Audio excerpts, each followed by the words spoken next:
bíblico, que ao mesmo tempo é uma excelente ocasião de revisão das doutrinas bíblicas, como o passo seguinte de aplicação para do aconselhamento. Nós vamos, queridos, ver a segunda parte da aula de antropologia bíblica. Lembremos que antropologia é uma palavra bonitinha para se referir ao estudo do homem, ou à doutrina do homem, por assim dizer. Há uma doutrina do homem, irmãos, na Escritura Sagrada, que há uma concepção da natureza do homem, e isso tem implicações diretas no aconselhamento e no estudo da alma. Ora, a alma é algo que constitui o ser humano, então não deveria ser surpresa para nós que essa, na verdade, é uma das doutrinas mais importantes nesse aspecto. Nós vimos, queridos, na aula passada, a doutrina da imagem de Deus no homem. Vimos também, e as implicações disso para aconselhamento bíblico. Vimos também, queridos, os 4 estados da alma, como ficou conhecida essa doutrina, e as implicações disso para aconselhamento bíblico. Hoje, nós vamos ver, irmãos, essa relação dessa constituição básica do ser humano, a chamada constituição dicotômica, corpo e alma, e como que isso afeta o aconselhamento bíblico nessas áreas aqui, com relação à relação corpo e alma, questões sobre a morte e escravidão de substâncias, os chamados vícios. Alguns desses aspectos, irmãos, desses tópicos, nós só vamos ver pontualmente, porque no terceiro momento do curso, nós vamos aprofundar para tratar cada uma dessas coisas. Vamos lá. Queridos, travou aqui, Robinho.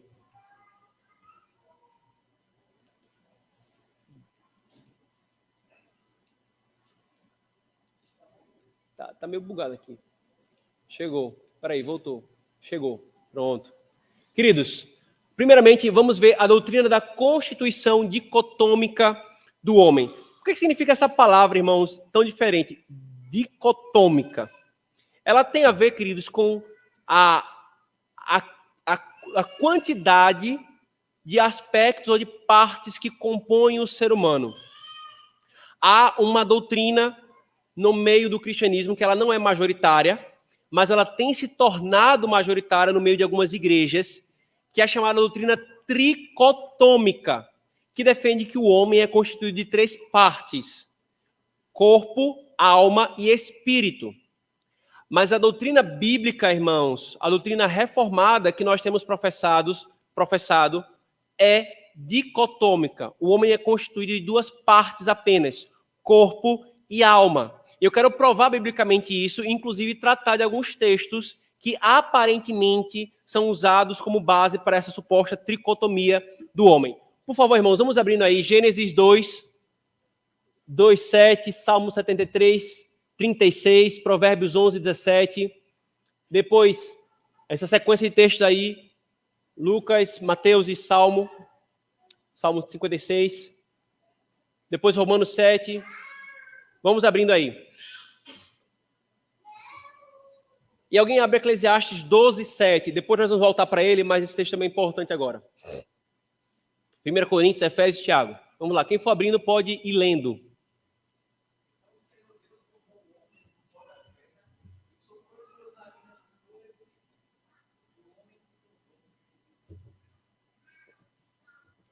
Num texto que nos descreve a criação do ser humano, nós percebemos, irmãos, apenas 2 partes que constituem o ser humano. E quando nós falamos de partes aqui, irmãos, eu preciso já adiantar uma coisa, que tem uma galerinha neocalvinista hoje que vive criticando isso, querendo chamar que isso é um dualismo grego. Não, irmãos.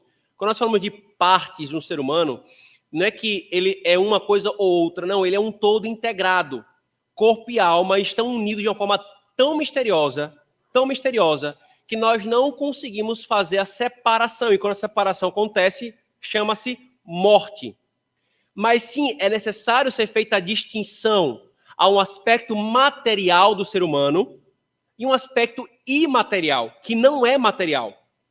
O texto de Gênesis, que foi lido pelo diácono Silton, nos fala que o homem foi formado do pó da terra, corpo, e que o Senhor lhe soprou o fôlego de vida, alma. Ponto. O homem é composto de corpo e alma. Uma parte que é próprio da terra e uma parte que vem diretamente de Deus. É isso que esse texto nos ensina. Mas para ficar ainda mais claro, vamos lá. Salmo 73, quem abriu? Quem? Então é o 26. Vamos tentar aí.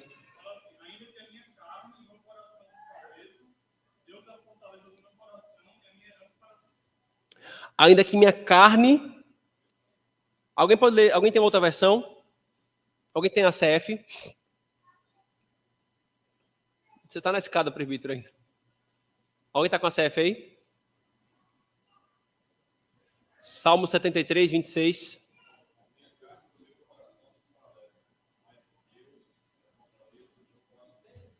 Ok, é isso mesmo. A minha carne e o meu coração. Por que esse texto está aqui, irmãos? Porque a Escritura, queridos, trata como termos intercambiáveis para se referir à mesma coisa estes termos aqui: alma, espírito, coração ou homem interior. Quando você lê a Escritura falando de alma, espírito, coração ou homem interior, ela está falando da mesma coisa. É do aspecto imaterial do ser humano, o seu aspecto interior, o âmago da sua existência, o coração. Lembra Provérbios capítulo 4, versículo 23? Guarda o teu coração, porque dele procede todas as fontes de vida. Dele tudo depende. O Senhor Jesus Cristo fala, é do coração do homem que procede todas as coisas. Então, o coração, irmãos, é esse paralelo com a alma, linguisticamente falando. Então, quando você vê essa ênfase no coração da Escritura Sagrada, ele não está focando no músculo cardíaco que está bombeando sangue dentro do seu corpo, não. Ele está se referindo à alma. Ele está se referindo ao espírito. Provérbios 11, 17. O homem misericordioso faz o bem para a própria alma, mas aquele que é cruel perturba a sua própria carne. Provérbios 11 está usando aí aquilo que chama de paralelismo de opostos. Vê que ele coloca o quê? O homem que é cruel faz o mal à sua própria alma. Carne, né? Primeiro, carne.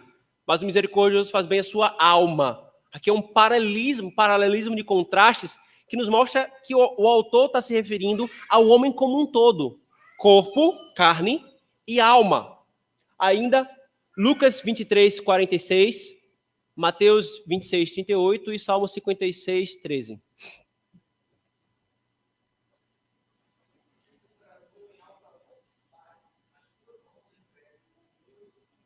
Nas tuas mãos eu entrego o meu espírito. Só que antes, Jesus falou assim, Mateus. Então lhes disse: a minha alma está demasiadamente triste até a morte. Ficai aqui e vigiai comigo. A minha alma está demasiadamente triste. E o que é que o Salmo vai falar? A mesma linguagem. Eu entrego o meu... eu elevo a minha alma, na verdade. Vê, por favor, quem pode ler esse texto.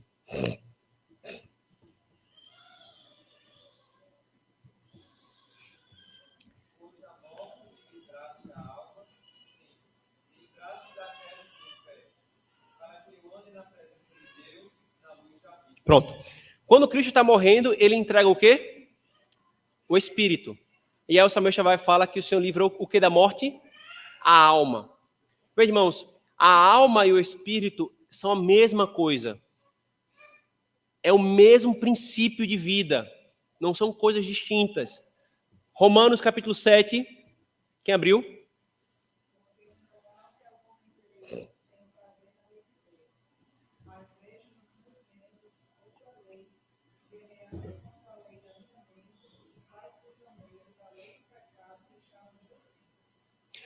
No tocante ao homem interior, eu vejo uma lei operando.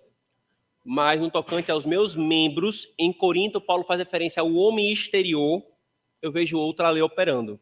Veja, interior e exterior, corpo e alma. Mesma dinâmica, irmãos. 1 Coríntios, quem abriu esse texto?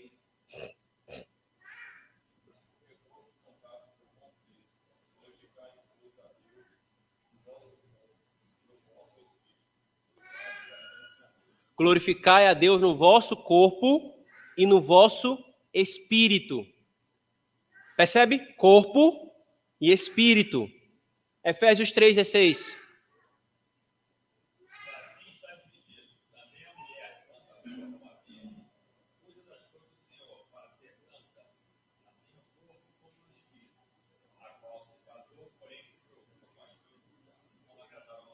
para ser santa no corpo e no espírito. Aí você vê que a santidade não é uma coisa só da alma. A santidade é uma coisa do corpo. Tem que ser santo no corpo e no espírito, no corpo e na alma. Tiago 2, 26.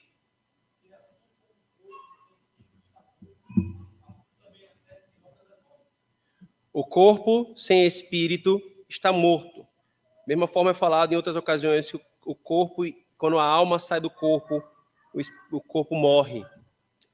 Eclesiastes 12, 7.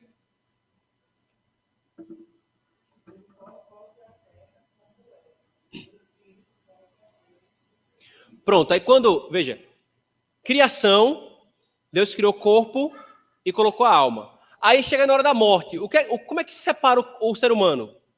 O corpo volta ao pó e a alma volta a Deus. O mesmo princípio. É por isso, irmãos, que nós temos professados que o ser humano ele é dicotômico, corpo e alma. Mas, pastor, eu conheço alguns textos que falam corpo, alma e espírito. Eu também, botei aqui já para a gente ver. Abra, por favor, Lucas 1, 46 e 47, 1 Tessalonicenses 5, 23 e Hebreus 4, 12. Desses três aí, irmãos, o primeiro e o terceiro são mais facilmente entendíveis. E então vem o segundo, que tem a sua dificuldade, mas nós vamos contar com a ajuda aqui de Calvino no seu comentário.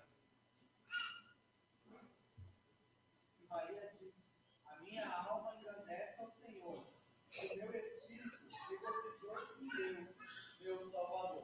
Aí as pessoas que são tricotômicas falam assim, tá vendo? Maria está dizendo que a sua alma engrandece e o seu espírito regozija-se.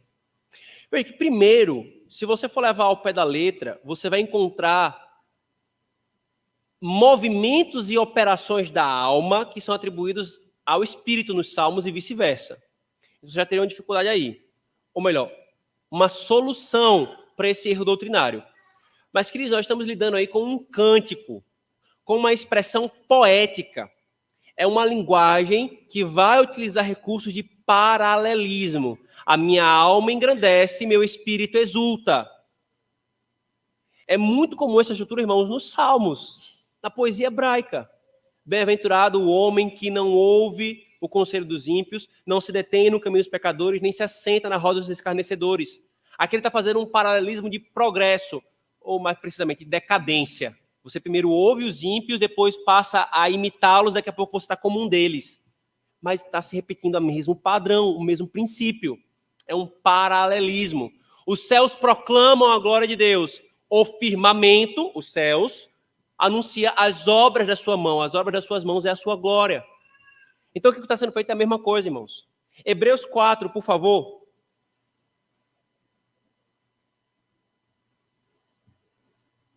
Por favor.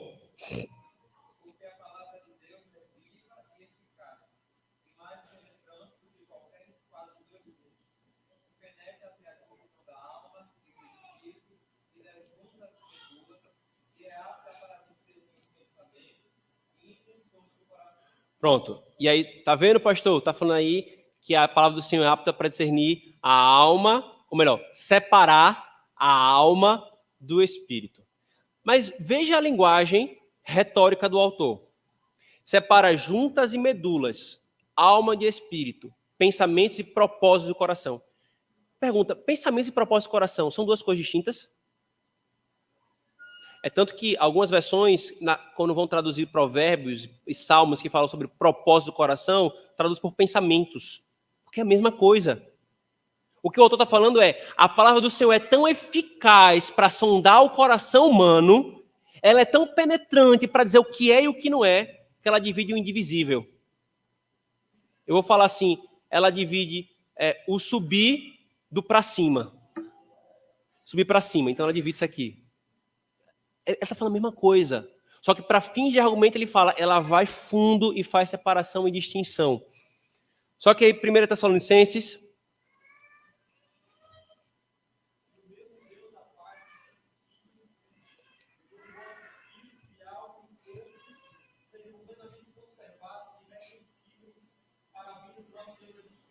todo o vosso espírito, corpo e alma. sejam santificados pelo Senhor, né? E aí Calvino comenta assim, irmãos: devemos notar, contudo, esta divisão das partes constituintes de um homem, pois em alguns casos disse que o homem consiste simplesmente em corpo e alma. E nesse caso, o termo alma denota o espírito imortal que reside no corpo como uma habitação. Como a alma, entretanto, tem duas faculdades principais, o entendimento e a vontade, a Escritura costuma, em alguns casos, mencionar essas duas coisas separadamente, quando pretende expressar o poder e a natureza da alma. Mas, nesse caso, o termo alma é empregado para significar a sede das afeições, de modo que é a parte que se opõe ao espírito. Portanto, quando aqui encontramos menção ao termo espírito, entendamo-lo como denotando a razão ou inteligência, pois, por outro lado, pelo termo alma se entende vontade e todos os afetos. Estou ciente que muitos explicam as palavras de Paulo de outra forma, pois são da opinião de que pelo termo alma se entende o movimento vital e por espírito se entende aquela parte do homem que foi renovada. Mas nesse caso, a oração de Paulo seria absurda. Além disso, é de outra forma, como eu disse, que o termo costuma ser usado nas Escrituras Sagradas, quando Isaías diz em Isaías 26:9, a minha alma te desejou durante a noite, o meu espírito pensou em ti. Ninguém duvida que ele fala da sua compreensão e carinho, e assim enumera 2 departamentos da alma. Esses 2 termos estão unidos nos Salmos no mesmo sentido.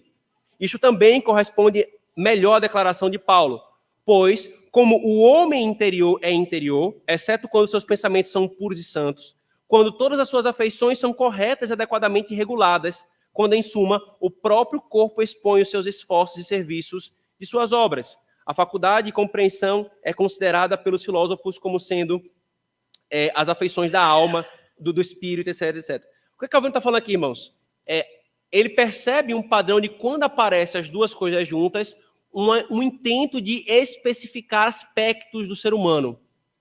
Num lado os afetos, num lado o pensamento. Mas ele mesmo reconhece. Os próprios salmos usam isso de forma intercambiável. Então, queridos, insistir numa divisão tricotômica da alma é errar na constituição do ser humano. Você não vai ser fiel a todos os textos bíblicos que correspondem às duas coisas de forma intercambiável. E por que muitos hoje têm aumentado essa defesa da tricotomia da alma? Porque vão falar assim, olha, o corpo é o médico, a alma é a Bíblia, mas o espírito, o psique, é as teorias humanistas ímpias contrárias à palavra de Deus. Você percebe por que querem defender essa divisão? Mas não há essa divisão na Escritura Sagrada. É corpo e alma. E aí, então, o nosso Senhor Jesus Cristo ele não teria um corpo humano, uma alma humana, ele também teria que ter um espírito humano, além de ser divino. Mas a Escritura nos mostra recorrentemente que ele tinha corpo e alma. Então, queridos, estabelecido isso aqui, quando nós vamos tratar da morte, e aqui eu só falo esse elemento, a Escritura sempre fala que a morte é exatamente a separação do corpo e da alma. Só, irmãos, nós não fomos feitos para isso. Nós fomos feitos para a vida. Fomos feitos para a vida. Por que a morte não causa tanto medo, pavor e dor, quer seja nossa, quer seja do outro? Porque isso é antinatural. A ciência e o mundo ímpio quer dizer que isso é o fluxo natural. Nasce, cresce, se desenvolve, reproduz e morre. Não era para ser assim. É por isso que a morte nos dá tanto pavor, por causa dessa nossa constituição que foi feita para ser inseparável. De uma forma misteriosa, irmãos, corpo afeta a alma afeta corpo. O corpo sem a alma não é nada. A alma sem um corpo, o ser humano também não está completo. E por que nós queremos na ressurreição dos mortos? Por que nós não professamos que na ressurreição ou na eternidade nós não vamos ser meramente anjinhos ou almas penadas aí sem corpos? Porque o ser humano é corpo e alma. Então, os corpos vão ressuscitar e as almas glorificadas vão vir com o Senhor e vão ser unidos novamente. E aí nós vamos passar por toda a eternidade, sendo que nós fomos criados para ser corpo e alma. Então, queridos, nós temos algumas implicações para aconselhamento aqui. A primeira é a relação do corpo e da alma. Eu coloquei aqui esses textos, irmãos, para mostrar para vocês como que Provérbios é abundante para tratar dessa relação corpo e alma. Vamos começar por aqui. Mateus 26, 38, Lucas 22, 44. Vamos começar logo por cima, com o padrão de ser humano que é Cristo. Olha essa relação corpo e alma em Cristo, por favor.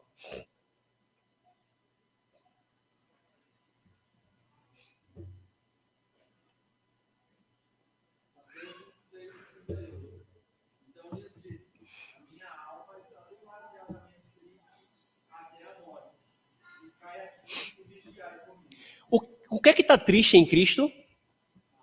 A alma. Mas eu vou perguntar de novo. O que é que está triste?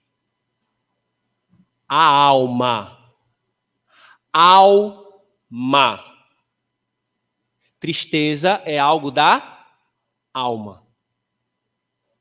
Ele está triste até a morte, certo? Agora leia Lucas, por favor.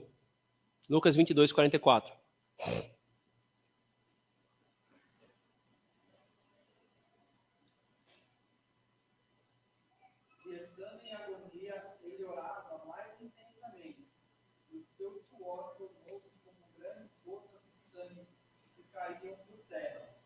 Você consegue ver a relação do corpo e da alma aí? Cristo estava profundamente triste e Lucas descreve que ele estava em profunda agonia. De tal forma que o que é que o seu corpo fez? Suou grandes gotas de sangue. Isso é uma condição, irmãos, raríssima de estresse e pressão que uma alma passa. E ela manifesta-se no seu corpo. Queridos, esse padrão é básico em tudo, irmãos. Uma alma ansiosa, ela vai ter consequências no corpo. Uma alma triste, ela vai ter consequências no corpo. Uma alma com medo, ela vai ter consequências no corpo. Um corpo que não é cuidado vai afetar a alma. Por exemplo, a ausência de vitamina D. Isso gera uma pele tropeço para a alma, com relação à tristeza, por exemplo. Falta de exercício físico. Isso leva a um esmorecimento da alma. Você percebe que a relação aqui ela é próxima uma com a outra. Agora, por que é necessária essa distinção muito clara, irmãos? Porque se eu não faço a distinção clara, eu cometo abusos num ou em outro. Vamos abrir aqui alguns textos de Provérbios, por favor. Provérbios 12, 4. Só para a gente... Quem lê Provérbios 12, 4, lê também o 25. Provérbios 13, 12, por favor. Vamos abrir aí, irmãos. E vai fazendo aquela metralhadora de leitura.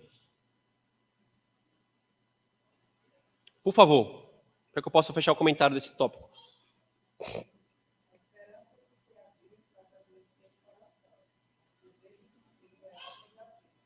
A esperança que se adia faz adoecer o coração. Vamos lá, próximo. 12.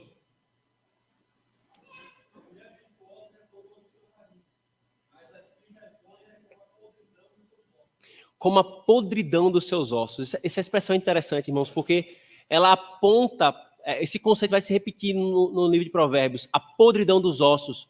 Ou ainda Salmo 32. Abram, por favor, Salmo 32.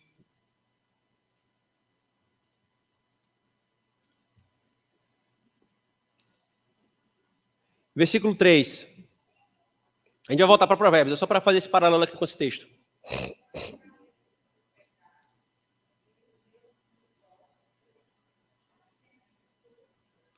Enquanto calei os meus pecados... Aí, por favor, versículo 4 também.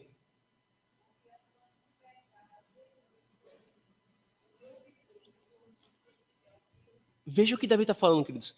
Enquanto a minha alma estava abraçada ao pecado e eu não o confessei, o meu corpo sentiu as consequências disso, porque a tua mão pesava sobre mim e eu se tornava fraco. O meu vigor se tornava em sequidão de estio. Você está percebendo que a fraqueza de Davi aqui, que está descrevendo o seu corpo, está associada ao seu pecado não confessado? Uma coisa vai afetar a outra, querido. Provérbios 12, 25. Foi o 4 que tu leu, Tiago? Foi 25. Agora o 25, por favor.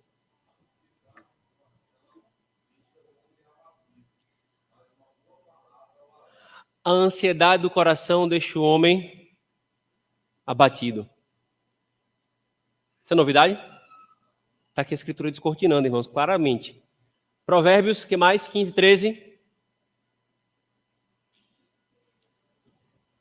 Vamos lá, irmãos, vamos lá.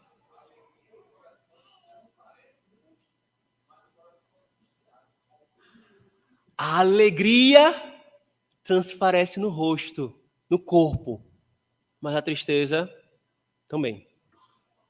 Percebe a relação? Ainda? Próximo.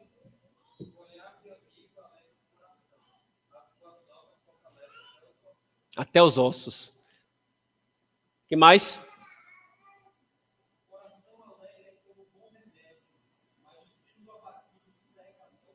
Até os ossos. Veja, relação corpo e alma o tempo todo. Irmãos, está aqui a lista, você pode passar o dia do Senhor todinho lendo. É muito claro isso na Bíblia, queridos. É muito claro. Qual é a conclusão disso, irmãos? Eu quero mais uma vez ser enfático aqui. Queridos, o aconselhamento bíblico é o único que, de fato, respeita a distinção e entende a relação. Nós não conseguimos entender todos os detalhes, irmãos, como Herman Bavinck falou, numa das obras sobre psicologia, criticando a psicologia, na verdade, moderna, que ele falou, nós não conseguimos desvendar o mistério da relação corpo e alma. O que nós sabemos é que a Escritura nos dá essa relação. E que nenhuma teoria humanista ela afirma da forma correta. Nenhuma, irmãos. O aconselhamento bíblico é o único que olha para a Escritura e diz assim, vocês são isso, corpo e alma, vocês têm essa relação, estejam atentos que um pode afetar ao outro. E por que essa distinção é importante, irmãos, como eu falei agora há pouco? Porque se eu não faço a distinção, eu cometo abusos. E ora, irmãos, o que mais nós temos pregado, não só os pastores do aconselhamento bíblico, mas até mesmo ímpios que estão percebendo isso, ímpios das áreas. É que está se tornando, irmãos, cada vez mais comum o abuso medicamentoso para tratar coisas que não são do corpo, mas que pertencem à alma. Eu vou enfatizar mais uma vez, queridos, tristeza da onde? É da alma.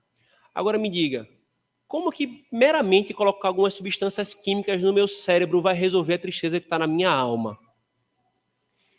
Eu tenho certeza que você já fez faxina. Aquela faxina mulambenta, sem vergonha, que você só fez cobrir o negócio com para baixo do tapete. E semana após semana só para debaixo do tapete. A poeira está sendo jogada fora? A poeira está sendo resolvida? Ela continua lá. Aparentemente a coisa está sendo resolvida. Mas vira o tapete para tu ver o que vai acontecer. Queridos, aquilo que é corpo é corpo. Aquilo que do corpo afeta a alma é o corpo que afeta a alma e a gente trabalha para o corpo ser ordenado. Não confundamos uma coisa com a outra. Nós não podemos confundir. Em todos esses anos, irmãos, caminhando com a Igreja Manancial, o Senhor já nos deu várias experiências interessantes e diversas sobre esse assunto. Desde situações que uma pessoa se sentiu triste, ligou para um psiquiatra, ele, numa conversa de 5 minutos, diagnosticou que estava com depressão e passou o remédio tarja preta. Veja, não foi feito nenhum exame sanguíneo, nenhuma questão endócrina, nenhuma questão de taxas de vitaminas. Simplesmente uma conversa de 5 minutos, toma esse remédio aqui. Meu irmão, se isso não for abuso, eu não sei o que é, queridos. E chamar de radicalismo o questionamento disso, para mim, é demais. Não dá, irmãos. Você não pode confundir as áreas da vida que o Senhor estabeleceu. Se a ansiedade está trazendo consequências no corpo, então vamos tratar as consequências no corpo. Mas enquanto a ansiedade não for tratada nos termos da alma, você não vai resolver o problema. Você não vai resolver o problema.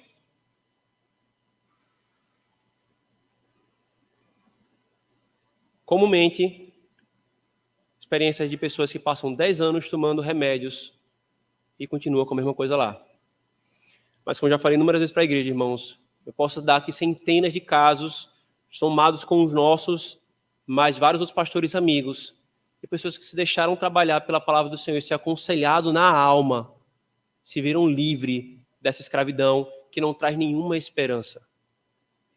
Isso é muito sério, irmãos. Uma vez dado o passo, muitas vezes não tem retorno. E aí muitas pessoas falam assim, a igreja presbiteriana Manancial, o pastor Cristo, eu fico presbíteros, mandam jogar o remédio fora. Ou se você estiver sofrendo lá, você não pode tomar remédio. Não é isso não, meu irmão. Se você tem problema de bactérias, você tem que tomar antibiótico. Se está sentindo dor, toma um dipirona. E todo tipo de tratativa daquilo que é biológico, você tem que tratar. Ninguém vai chegar aqui e vai ver assim, jogue fora os seus remédios, até porque o corpo já se acostumou com uma substância química que não era para estar lá. Isso tem que ser feito com sabedoria. Mas dizer que há aplauso e louvor disso, irmãos, não há.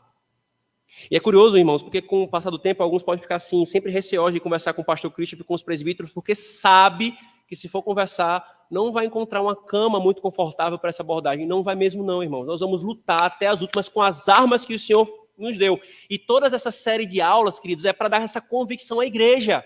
Isso não é radicalismo. Ninguém está sendo anti-remédio, não, irmãos. Nós estamos simplesmente tratando cada coisa com a sua área. E se você confunde uma coisa com a outra, quem está errando é você. Porque a Bíblia está mostrando outro encaminhamento. A experiência cristã, a vida humana mostra outra realidade. Até doença com doença você não faz a mesma abordagem, querido. Ou você trata câncer com dipirona. Cada um tem a sua abordagem específica. Então não venha confundir a alma com o corpo. Quem confunde a alma com o corpo sabe quem são? E é por isso que eu estou falando que o aconselhamento bíblico é o único que faz isso. É toda a teoria que é materialista. Como eu já falei para vocês, toda a psicologia moderna, todas as escolas, elas não reconhecem a alma como a Escritura fala. É um estudo da alma que não reconhece a alma. Legal. Por quê? O ser humano só é matéria. Reação físico-química em movimento. Basta colocar um pouquinho de químicos aqui, um pouquinho de mais químico ali, tira esse aqui e tal, não sei o que, e ele está ajustado. Nós não somos meramente matéria, irmãos. Nós somos corpo e alma, e cada um desses aspectos tem que ser respeitados nas suas dimensões. O discernimento, irmãos, para a distinção e tratativa das questões é fundamental. É por isso, queridos, que eu perdi a conta de vezes que chega no gabinete pastoral aqui na nossa igreja, e uma das coisas que eu recomendo é, meu irmão, esse tipo de problema que você está sentindo na sua alma, porque a Escritura fala e porque o próprio estudo médico tem nos mostrado, precisa ser investigado também biologicamente. Enquanto nós vamos tratando aqui com a Bíblia, vá fazer exames. Exame X, exame Y, exame W. Tudo isso aqui vai ser necessário para a gente compor um quadro do qual o problema está de fato acontecendo aqui. Porque se envolver questões biológicas, nós precisamos entrar com remédios aqui. Precisamos entrar com tratamentos. Enquanto nós trabalhamos a alma. Mas se não tiver nada biológico, não venha com remédio para cá. Os próprios psiquiatras ímpios, como eu estou falando, irmãos, têm levantado esse questionamento. Você fala de uma patologia psicológica. É uma contradição de termos. Patologia você define. Está aqui, o pessoal da área de saúde sabe disso. Você tem um objeto definido. Está aqui a patologia, está aqui o distúrbio. Eu posso investigar, eu posso mostrar, eu posso fazer biópsia. A coisa se torna totalmente subjetiva e filosófica. De forma que um manual chamado DSM, que é o Manual Diagnóstico de Transtornos Mentais, usado no mundo inteiro pela psicologia e pela psiquiatria. A cada atualização, eles tiram transtornos, eles acrescentam transtornos, o que era transtorno não é mais, e o que não era passou a ser. Câncer é câncer, sempre foi câncer, vai continuar sendo câncer. Entra a década, sai a década, é câncer. Gripe é gripe, acabou. Mas não, isso não. Vai conforme os ditames filosóficos de uma geração. Por isso também, queridos, há necessidade de exames clínicos em alguns casos, como eu mencionei.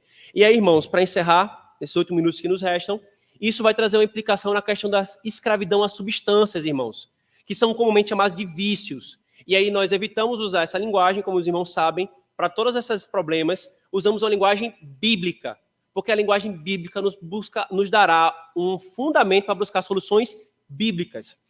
A Escritura, irmãos, chama isso que é chamado de vício de escravidão.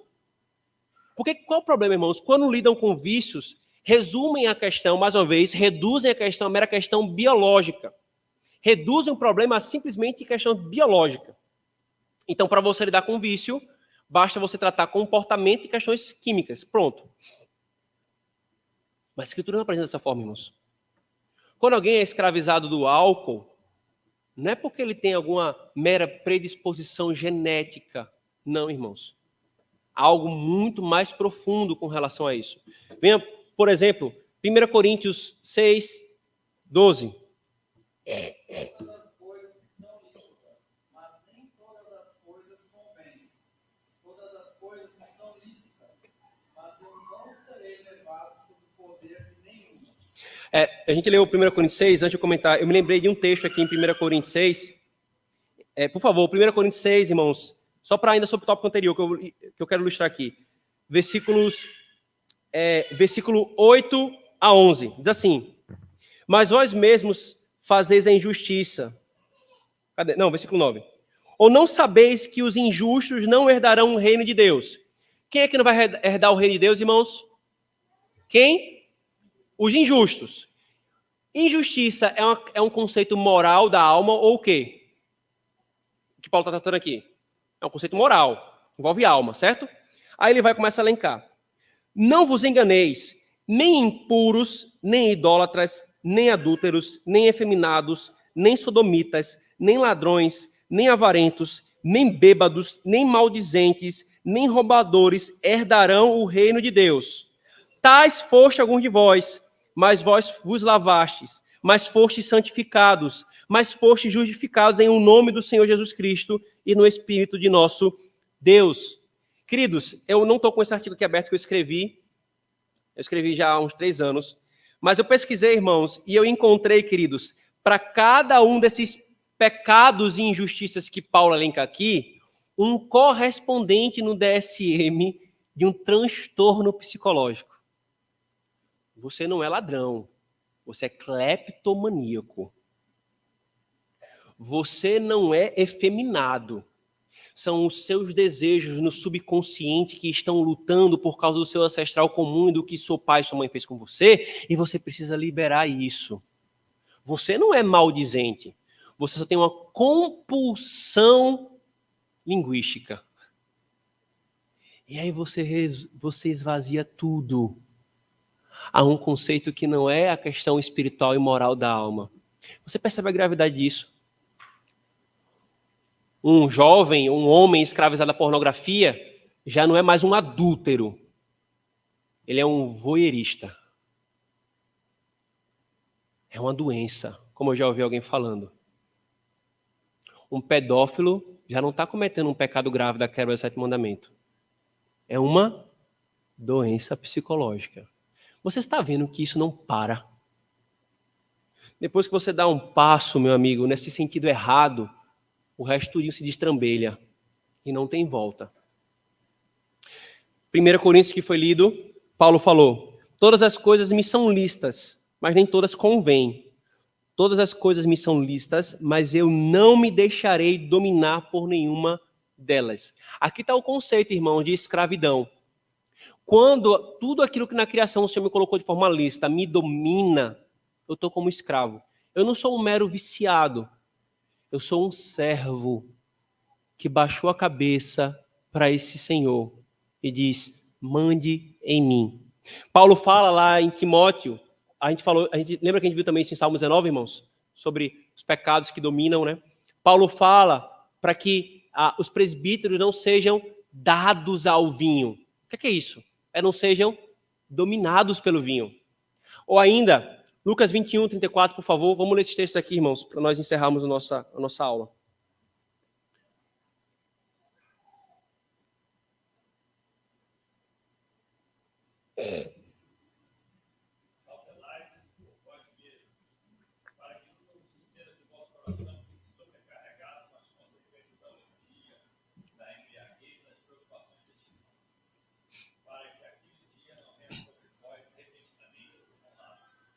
Veja, as consequências, aí Jesus elenca orgias, embriaguez e ansiedade, na mesma lista. Interessante, né? Na mesma lista. Orgias e embriaguez, irmão, são 2 palavras que resumem 2 tipos de escravidão, um só mesmo tipo de escravidão. Como é que a Escritura chama, por exemplo, a escravidão ao álcool? É embriaguez, mas também é glutonaria. Romanos 13, por favor. Gálatas 5, 21 e 23. Filipenses 3, 19. Nós caminhamos honestamente, como de dia, não em tumultos, nem em embriaguez, nem em orgias, nem em devassidão, nem em contendas e inveja. Eu sou viciado em sexo, alguém pode falar. Sou viciado em pornografia. Você não é viciado em pornografia. Você é um escravo do prazer sexual. De forma que você é uma pessoa que se entrega a orgias. É o próximo passo. Gálatas 21, o que é que diz? 5, 21.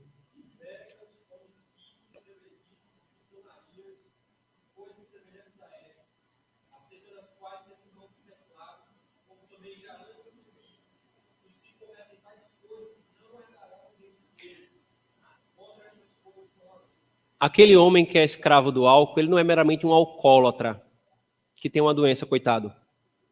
Ele é um beberrão. E sim, queridos, vai ter vários encaminhamentos importantes, práticos, para que ele possa lutar contra o acostumar dessa substância no seu corpo. Aí vai ter as tratativas específicas para a questão biológica. Mas eu preciso colocar a questão no canto certo, porque vai envolver arrependimento, fé, humilhação, confissão, busca pela santificação. Se eu simplesmente digo, você é um alcoólatra, pronto, aí o caminho é outro, é uma doença. Você não vai precisar de arrependimento, você não vai precisar de fé, você não vai precisar de mudança, você não vai precisar de luta, mortificação do pecado, não. Mas não é assim que a Bíblia chama. A Bíblia chama de beberrão. Quer ver uma outra expressão que a Bíblia usa? Filipenses, faltou o versículo 23, não foi? Que aí é o contraste para o vício.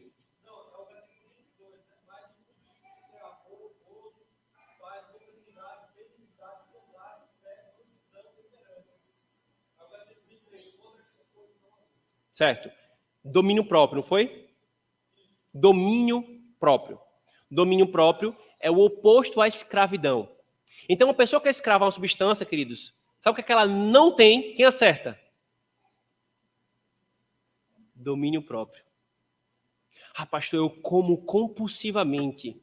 Não, não é compulsão, querido. É falta de domínio próprio. Ah, pastor, mas eu... Irmãos, por que o domínio próprio é colocado como um fruto do Espírito? Porque é fundamental para que nós lidemos com todas as coisas da vida de uma forma bem ordenada. Filipenses 3, 19, o último texto.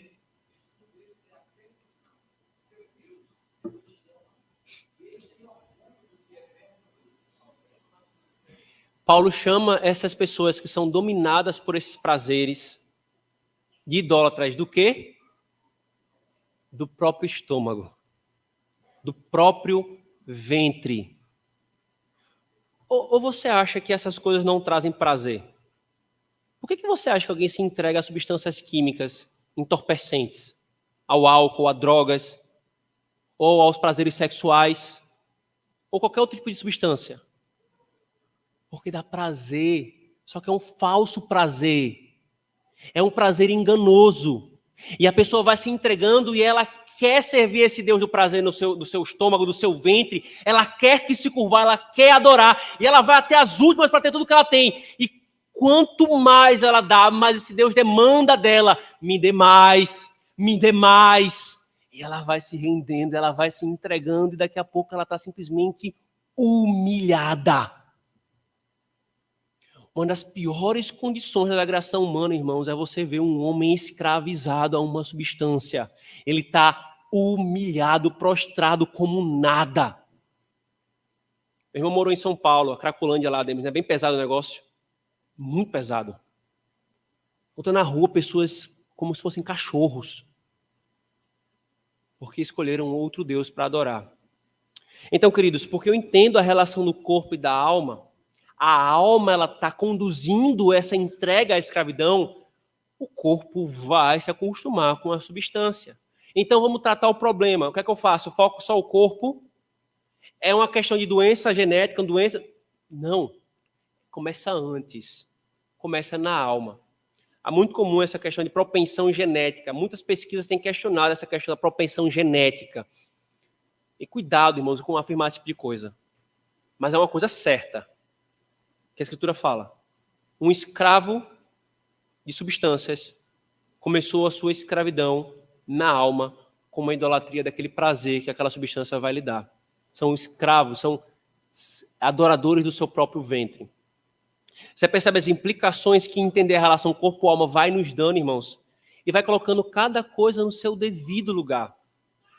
Novamente, o outro caminho está posto e você está vendo as consequências na sociedade. O que a gente está vendo, irmãos, é colhendo os frutos disso. Agora está sendo apresentado um caminho melhor e mais excelente, um caminho que está sendo fundamentado na palavra do Senhor. Irmãos, sigamos o caminho melhor para lidar com a nossa alma, para lidar com as coisas que envolvem o nosso corpo também. Pegando a sabedoria bíblica e caminhando nessa trilha com fé, irmãos, nós vamos ter muitos frutos para a glória do Senhor. Amém.